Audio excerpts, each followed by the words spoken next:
दोपहर का वक्त था। टूटी झोंपड़ी के अंदर सीमा अपने अंधे पिता बासु के साथ रहती थी। फिर एक शाम, सीमा बेटा, मुझे माफ कर दे बेटी। तेरी माँ चली गई तो लगा था कि मैं संघर्ष कर लूंगा, पर मैं कुछ भी नहीं कर पाया बेटी, कुछ भी नहीं। मुझे शर्म आती है कि मैं तेरी जिंदगी में 2 वक्त की रोटी भी तुझे सुकून की नहीं दे पाया बेटा। बेटा, हमारी झोपड़ी 2 दिनों से सिर्फ धुएं के सहारे जी रही है। पिताजी, आप खुद को इतना मत कोसिए। आप में कमी नहीं है, किस्मत ने हमसे सब कुछ छीना है। पर मैं आपकी बेटी हूँ और मैं इस घर के नाम पर जो भी टुकड़ा मिले उसे लाने की ताकत रखती हूँ। अगर मेरे हाथों में मेहनत है तो हम भूखे नहीं मरेंगे। अगर मैं तेरी माँ को बचा पाता तो आज हम यूं ना बैठे होते। तू जवान है बेटी और तुझे काम पर भेजना मुझे अंदर से मार देता है, पर तेरी आंखों में जो हिम्मत देखता हूँ वही मुझे जिंदा रखती है। तूने मेरी जिंदगी पकड़ रखी है, वरना मैं तो कब का टूट कर बिखर गया होता। दोनों की रात भूखे पेट गुजरती है, मगर दिल में एक दुआ और एक डर, दोनों साथ सोती हैं। सुबह होते ही, आज कुछ भी हो जाए, आज तो मैं काम लेकर ही लौटूंगी। रोज पिताजी की आंखों में आंसू देखकर मैं भी टूट रही हूँ। इतना कहकर सीमा घर से बाहर निकलती है कि तभी 2 गांव वाले उसे देखकर हंसने लगते हैं। आए हाय, मस्तानी चाल, घमंडी नजर और चेहरे पर कठोर आत्मविश्वास। वाह वाह वाह वाह। कोई कहेगा कि ये अंधे की बेटी है। ऐसा लग रहा है जैसे कोई मालकिन हो। अरे इनके घर में तो चूल्हा जलाना ही चमत्कार से कम नहीं होता है और रोज धुएं में इनका जीवन चल रहा है, लेकिन चाल तो बड़ी मस्तानी है। ए सीमा, अरे देख तो इधर। ओ अरे देख तो, अरे जरा हमको ये तो बता दे, तेरे बाप में कहाँ दम है कि वो घर चलाए और तू भी घर बैठी रहती है? तो फिर ये रोज चूल्हा कैसे जलता है? कहीं चोरी छिपे चीजें तो नहीं आती तुम्हारे घर में? क्यों, अब तो बता दे। काका, 2 दिन से चूल्हा नहीं जला है, हमारे पास एक दाना नहीं है। हम लोग बस आग जलाकर हाथ सेक लेते हैं ताकि रात की ठंड काट सके। आप लोग जो धुआं देखते हैं वो हमारे खाली पेट की मजबूरी का धुआं है, कोई खुशहाली का नहीं। दोनों आदमी तिरस्कार की हंसी छोड़कर आगे बढ़ जाते हैं। मुझे इनकी बातों का दर्द अपने मन पर नहीं रखना है। मेरे पिता मेरा सहारा है और मैं उनका हाथ नहीं छोड़ूंगी, चाहे दुनिया कितने ही ताने क्यों ना मारे। सीमा जैसे ही आगे बढ़ती है, सामने मंगरू रास्ता रोककर खड़ा हो जाता है। उसकी नजरें सीमा पर गंदी तरह से टिक जाती हैं। ओ सीमा, अरे गरीबी ढोने की भी एक सीमा होती है। अरे भाई, कब तक तू अपने अंधे बाप की परछाई बनकर भूखी मरेगी? हाय हाय हाय, मैं तो कब से कह रहा हूँ, चल मेरे साथ, मैं तुझे रानी बनाकर रखूंगा। तुझे कभी काम करने की जरूरत नहीं पड़ेगी। अरे तू बस हाँ कर दे और तेरा बाप चाहे अंधा हो या निकम्मा, दोनों का बोझ मैं उठा लूंगा। हाँ कर दे रे मेरी रानी, हाँ तो कर। मंगरू, तेरी ये बातें मेरे दिल को चोट पहुंचाती हैं, मगर तू किस मिट्टी का बना है ये मैं अच्छी तरह से जानती हूँ। मेरे पिता अंधे हैं, पर तेरा दिल उससे भी ज्यादा अंधा है। मेरी जिंदगी भले ही संघर्षों से भरी हो, पर मैं अपनी इज्जत को किसी ऐसे इंसान के हाथ में नहीं दूंगी जो मेरे पिता का मजाक उड़ाता हो।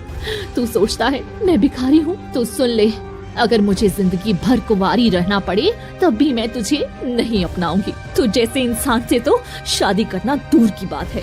हाँ तो मैं भी देखता हूँ तुम जैसी भिखारी से कौन शादी करता है। अरे मैं ही हूँ जो तुम्हें भाव देता हूँ, नहीं तो कोई तुम्हारे मुंह पर थूकेगा भी नहीं। बात करती है तू।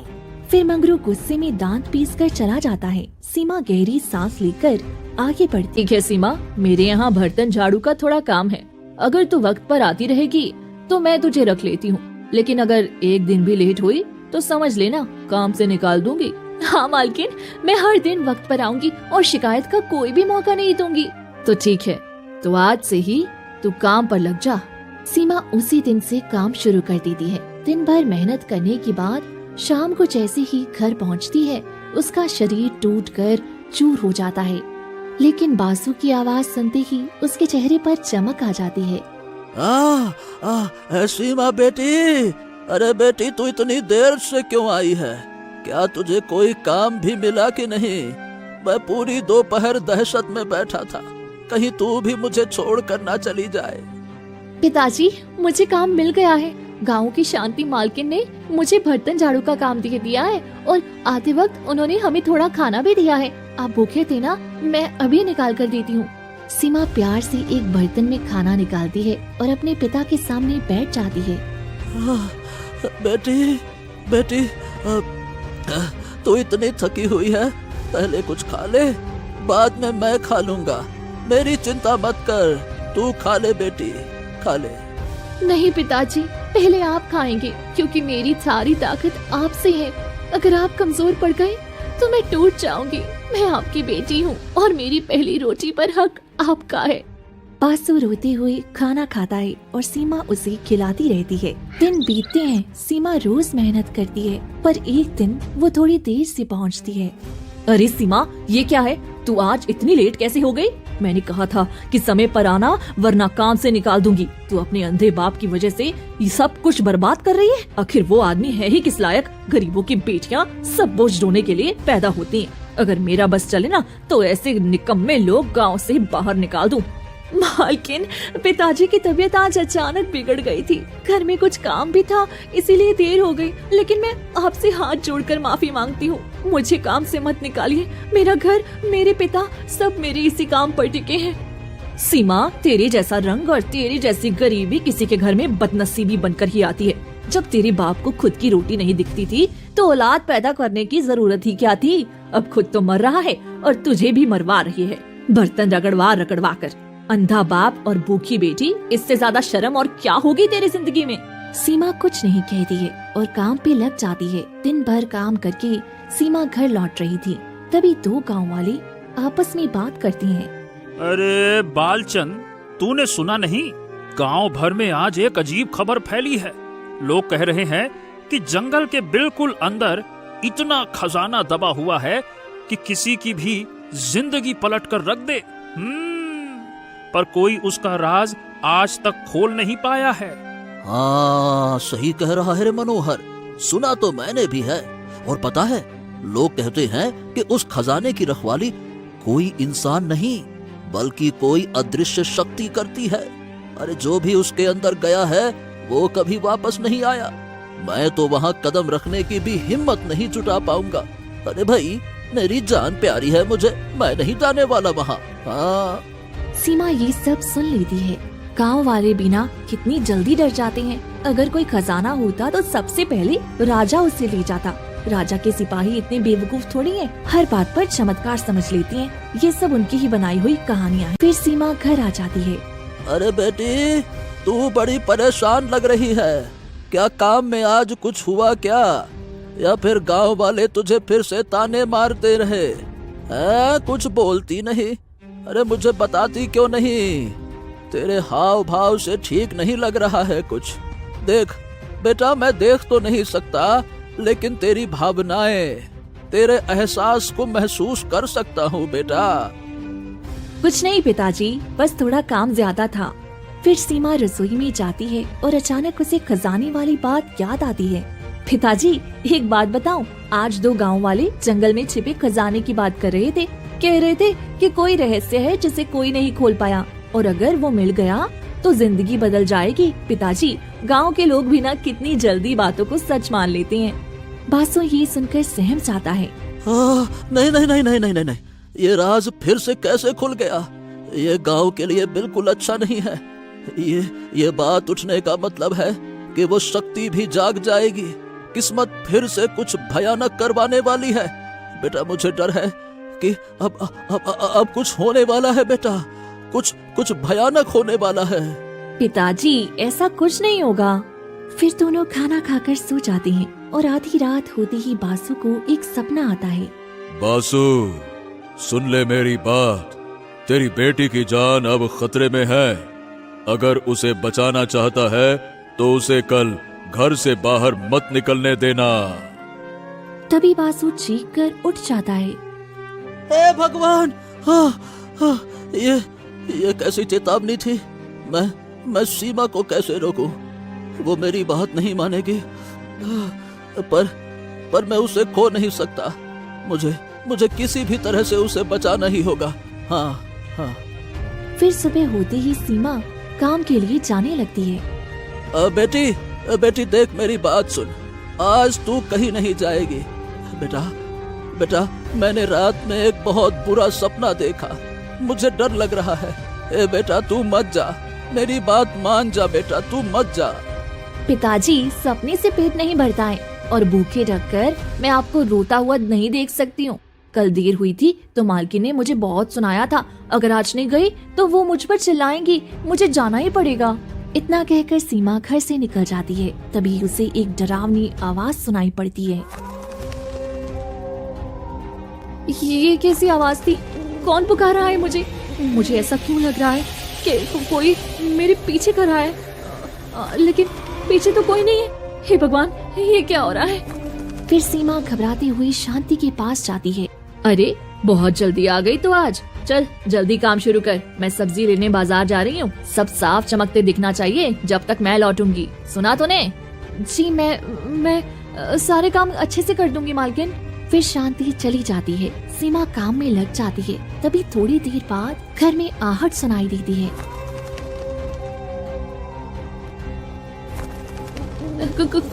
कौन है यहाँ जो मुझे देख रहा है? अभी कोई यहाँ से गया है। मालकिन तो बाहर गई है, फिर ये आहट कैसी थी? अचानक शांति लौट आती है और सब सामान गायब दिखती है। अरे ओ करमजली, सीमा कहाँ मर गई तू? मेरे 2 पीतल के बर्तन कहाँ गए? हाँ, यहाँ जो चांदी का थाली रखा था मैंने, वो भी गायब है और मेरे इतने महंगे कपड़े भी गायब हैं। सब तूने चुराया है ना? नहीं मालकिन, मैंने कुछ नहीं लिया। ये सब झूठ है। मैं कसम खाती हूँ, मैंने कुछ नहीं चुराया। मेरी बात पर भरोसा कीजिए। मैं आपके घर को अपना घर समझकर काम करती हूँ। ये सब तुम गरीबों का नाटक है। मैंने तुझ पर तरस खाकर काम दिया और तू मेरे ही घर का सामान चुरा रही है। तेरे जैसी गरीब लड़की की यही औकात होती है। बर्तन रगड़ने वाली चोरी भी करती है। आज तुझे मैं नहीं छोड़ूंगी। फिर शांति सीमा को बेरहमी से मारती है और सीमा को लहूलुहान कर देती है।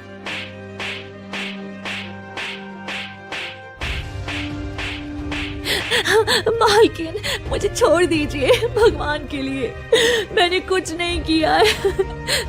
अब इस महीने की मजदूरी भी काट लूंगी। जब तक चोरी हुए सामान की कीमत नहीं वसूल लूंगी तुझे एक भी पैसा नहीं मिलेगा। और अगर भागने की कोशिश की तो तेरे अंधे बाप को भी अपाहिज कर दूंगी। समझ में आया ना? निकल जाओ। शांति उसे धक्का देती है और बाहर निकाल देती है। सीमा पूरी सड़क पर गिर जाती है। हे भगवान, मैंने कुछ नहीं किया, फिर भी मुझे क्यों इतनी सजा मिली? मैं अपने पिताजी का ख्याल कैसे रखूंगी? मेरी जिंदगी में इतनी मुसीबतें क्यों आ रही हैं? मैं आखिर करूँ तो क्या करूँ? सीमा ये कहकर रोती हुई घर से निकल जाती है और चलती चलती अचानक उसे एक काली परछाई दिखती है। ये कौन है जो घने जंगलों की तरफ जा रहा है और वो भी इतनी तेजी से, जैसे किसी से छुपकर भाग रहा हो? जरूर इसमें कुछ ना कुछ राज है। मुझे उसका पीछा करना चाहिए शायद। सीमा चोरी छुपके उस व्यक्ति का पीछा करती है। वह आदमी घने जंगलों में जाकर रुकता है और वहाँ पहले से मौजूद मुखिया से बातें करने लगता है। केशव, मैंने जो कहा था तुमने ठीक बिल्कुल वैसा ही किया। सब हमारी योजना के हिसाब से चल रहा है। हमें किसी भी कीमत पर इस बार चूक नहीं करनी है, समझे? हाँ मुखिया जी, जैसा आपने कहा था मैंने बिल्कुल वैसा ही किया है। अब कुछ ही दिनों की बात है। हमारी सोच, हमारी मंशा सब पूरा हो जाएगा। कोई भी हमारे इस काम के बारे में नहीं जान पाएगा। सब कुछ बिल्कुल वैसा ही होगा जैसा आपने कहा था मुखिया जी। बहुत बढ़िया, बहुत बढ़िया। ये ध्यान रखना कि हमारे अलावा किसी को भी भनक तक नहीं लगनी चाहिए, नहीं तो हमारी सारी मेहनत में पानी फिर जाएगा। हमने जो चाहा है वो पूरा होकर ही रहेगा, कोई हमें रोक नहीं सकता। छिपकर खड़ी सीमा ये सब सुन लेती है। ये क्या, मैं क्या सुन रही हूँ? आखिर ऐसा क्या कर रहे हैं मुखिया और केशव जी जो किसी को पता नहीं लगने देना चाहते? आखिर क्या राज है जो इतनी चालाकी से छुपाई जा रहे हैं? मुझे ये बात जाननी ही होगी। सीमा चोरी छुपके वहाँ से निकलकर अपने घर लौट आती है। बेटी तू आ गई? आज बहुत देर से आई है, मैं कब से तेरा इंतजार कर रहा था। कोई परेशानी तो नहीं हुई? तू ठीक तो है ना बेटा? कैसे बताऊं पिताजी, अगर सब बता दूंगी तो आपका दिल फिर से टूट जाएगा। आप पहले ही बहुत कुछ झेल चुके हैं, मैं आपको और दुखी नहीं कर सकती। मालकिन ने आज मुझे बहुत मारा है, लेकिन मैं ये बात आपको कैसे बताऊं? है? क्या हुआ बेटी? कुछ बोल नहीं रही है। बता बेटा, मेरा दिल बैठा जा रहा है। सब ठीक तो है ना बेटा? कुछ तो बोल। कुछ नहीं पिताजी, आज बस थोड़ा काम ज्यादा था, इस वजह से समय लग गया। आप चिंता मत कीजिए। इतना कहकर सीमा खाना खाकर सो जाती है और अगली सुबह होते ही अचानक गांव से एक बच्चा गायब हो जाता है। अरे बिंदु, तूने सुना क्या? हमारे गांव का रघु का बेटा अचानक से गायब हो गया है।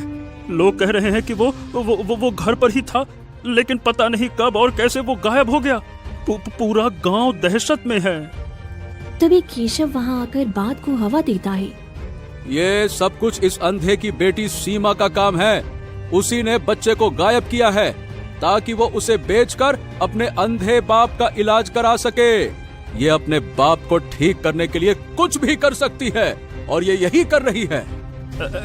तुझे इतना यकीन कैसे है केशव? अरे पर तुझे इतना यकीन कैसे है केशव? अरे तू इतना बड़ा इल्जाम कैसे लगा सकता है? जब अपनी आंखों से देखो तो आदमी सच ही कहता है। मैंने अपनी आंखों से देखा और कानों से सुना है। वो एक आदमी से सौदा कर रही थी। मैंने खुद सुना है, वो बच्चे को बेचने वाली है। क्या बात कर रहे हो? हम गांव वाले ये सब बिल्कुल बर्दाश्त नहीं करेंगे।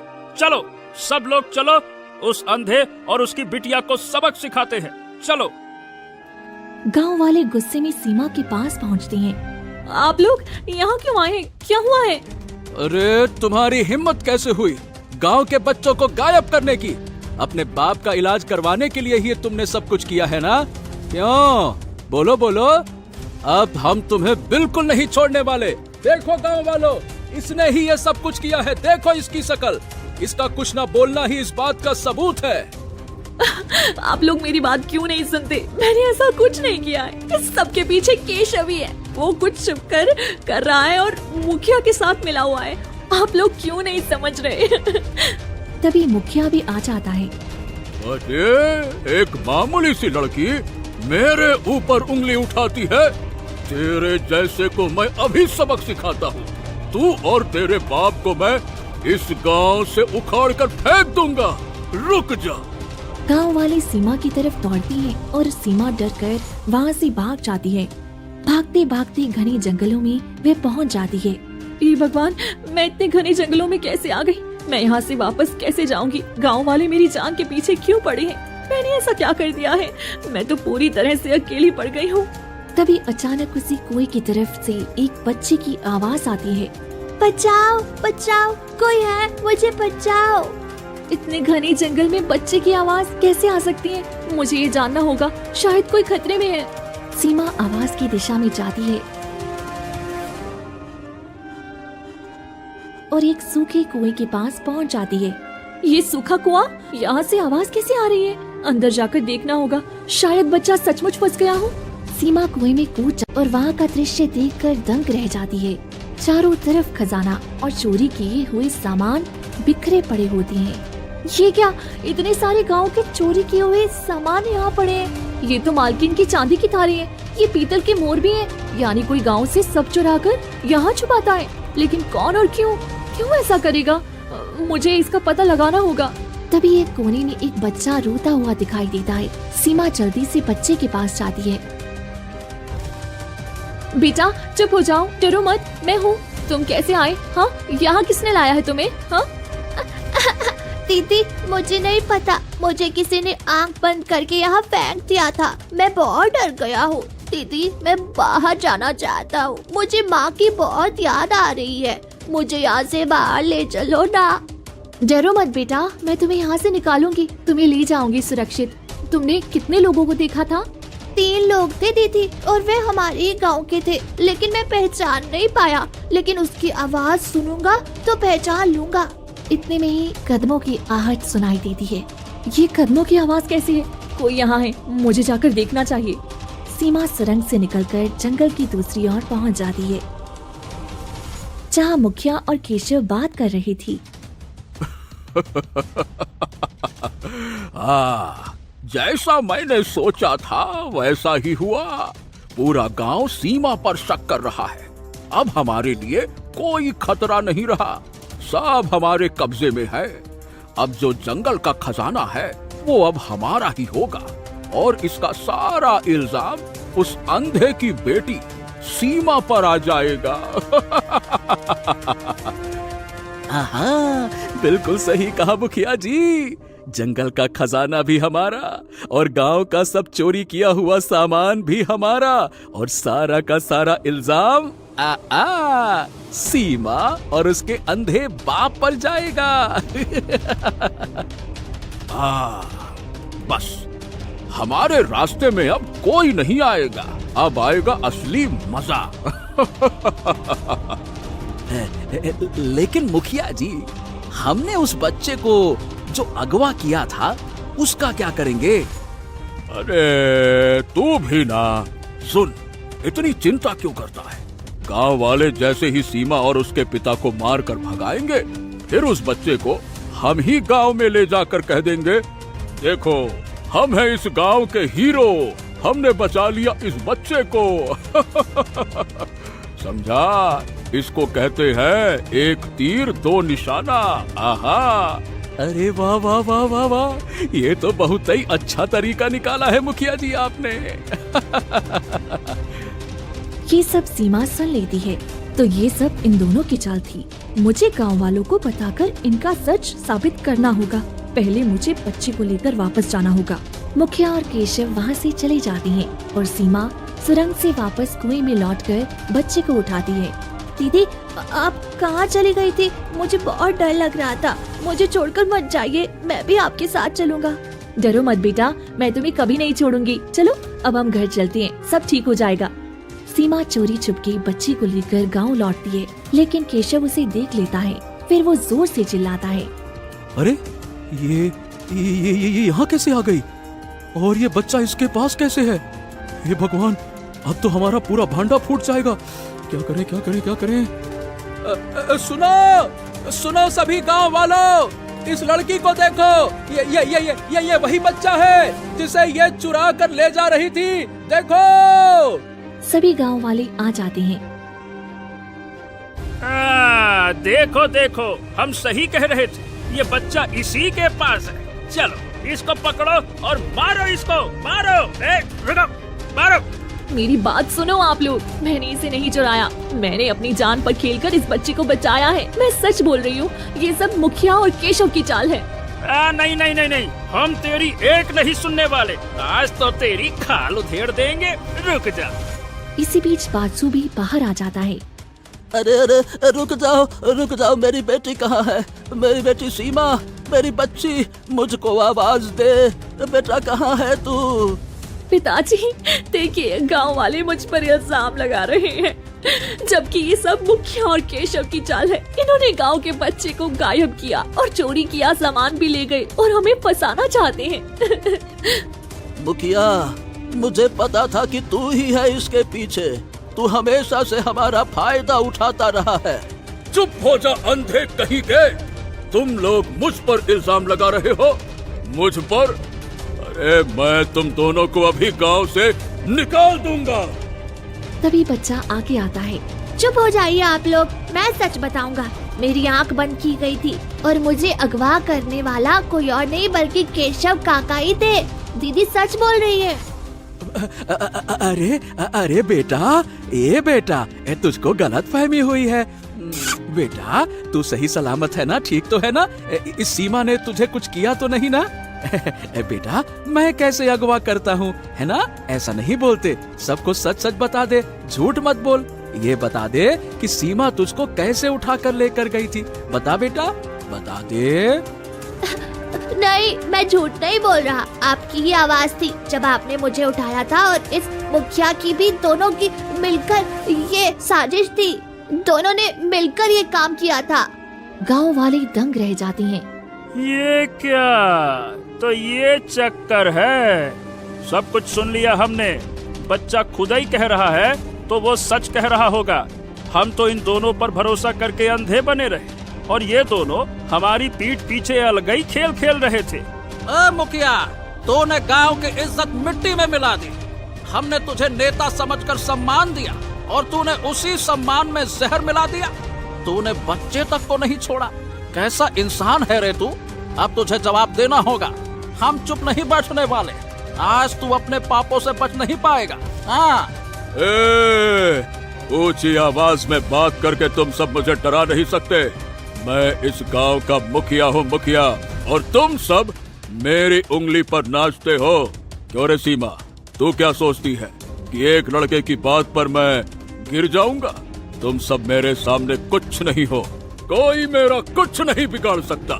हाँ, अब ये आदमी सुधरने वाला नहीं है। इसका अहंकार इसके सर से उतारने वाला नहीं है। इसका फैसला गांव में नहीं होगा। हम गांव वाले न्याय चाहते हैं। चलो राजा के पास चलते हैं। हाँ, अब राजा ही इसका असली फैसला करेंगे। जब राजा के सामने इसका सच खुलेगा, तब पता चलेगा कि अधिकार किसके पास है। चलो। नहीं नहीं नहीं नहीं नहीं नहीं, नहीं। ऐसा मत करो, मुझे महाराज के पास नहीं जाना। भगवान के लिए मुझे छोड़ दो। मेरे छोटे छोटे बच्चे हैं, बीवी है, छोड़ दो। अच्छा, तो अब तुम्हारे बच्चे हैं क्या? गांव के बच्चे बच्चे नहीं है क्या? चलो गांव वालों, सब लोग मिलकर पकड़ो मुखिया को और इस केशव को। चलो महाराज के पास, चलो। अरे छोड़ो मुझे, छोड़ो। अरे तुम लोग ऐसा नहीं कर सकते, वरना तुम सबको इसकी कीमत चुकानी पड़ेगी। अरे मुखिया हूँ मैं, मुखिया, कोई आम आदमी नहीं। और सब राजमहल निकल पड़ती हैं। और जैसे ही राजमहल पहुंचती हैं, शांति शांति शांति। सबसे पहले तो सब लोग शांत हो जाइए, और पहले ये बताइए इतना हंगामा क्यों मचा हुआ है? महाराज, मेरे ऊपर गलत इल्जाम लगाया गया था। मैंने अपनी जान पर खेलकर रघु के बेटे को जंगल के कुएं से निकाला। वो बच्चे को मुखिया और केशव ने अगवा करके उस कुएं में छुपाया था। उन्होंने गांव का सामान भी चुराया और सारे सबूत कुएं में छुपाए, और फिर मुझे और मेरे पिता को फंसाने की कोशिश की। ये बच्चा खुद सच बता रहा है महाराज। महाराज, मुझे आंख बंद करके उठाया गया था, और जिनकी आवाज मैंने सुनी थी वे केशव काका और मुखिया ही थे। दीदी सच बोल रही है। मुखिया, क्या हमारे राज्य में इतना बड़ा अन्याय हो रहा था? मैंने तुम्हें ये पद इसलिए दिया था क्या कि तुम गांव की रक्षा करने की जगह गांव का शोषण करो? मैंने तुम्हें ये पद दिया था ताकि तुम सबकी देखभाल करो, सच के साथ खड़े रहो। लेकिन तुमने पीठ पीछे ऐसा घिनौना काम किया है कि महाराज महाराज महाराज, गलती हो गई मुझसे, माफ कर दीजिए। मैं जंगल के खजाने को पाने के लालच में अंधा हो गया था। अरे मैं नालायक, मैं बेवकूफ। मुझे लगा खजाना मिल गया तो मैं पूरे गांव पर राज कर लूंगा। इसीलिए मैंने सीमा और उसके पिता पर झूठे इल्जाम लगा दिए। महाराज, बस इस बार माफ कर दीजिए, माफ कर दीजिए। जंगल का खजाना ऐसी कोई चीज होती नहीं है। हमने भी सैनिक भेजे थे, पर वहाँ सिर्फ डर था। खजाना नाम की कोई चीज नहीं मिली। तुमने अपने लालच में निर्दोषों को तकलीफ दी और सच को छिपाया। ये गलती नहीं, अपराध है, अपराध, जानबूझकर किया गया अपराध, और इसकी सजा जरूर मिलेगी। महाराज, बस एक मौका दे दीजिए। मैं हाथ जोड़कर माफी मांगता हूँ। मैं अपनी गलती सुधारना चाहता हूँ। अब मैं समझ गया। लालच सबसे बड़ा अंधेरा है। मेरी भूल को क्षमा कर दीजिए महाराज, क्षमा कर दीजिए। बस बहुत हो गया। विनती करने से कुछ नहीं होगा, क्योंकि अपराध का दंड मिलता है। तुमने गांव की शांति और बच्चों की सुरक्षा को खतरे में डाला। सैनिकों, मुखिया को पकड़ लो और आजीवन काल कोठरी में बंद कर दो, और इसके साथी केशव को भी इस साजिश में शामिल होने के जुर्म में उसे भी काल कोठरी में बंद कर दो। ले जाओ। फिर सैनिक उन दोनों को लेकर चली जाती हैं। सीमा बेटा, तुमने बहुत बहादुरी का काम किया है। तुमने गांव के बच्चे को बचाया और इतने बड़े षड्यंत्र को उजागर किया। तुम्हारी ईमानदारी और हिम्मत ने गांव की इज्जत बचाई है, इसीलिए तुम्हें सम्मान और इनाम दोनों दिया जाएगा। मंत्री जी, इसे थोड़ा सा धन दे दीजिए।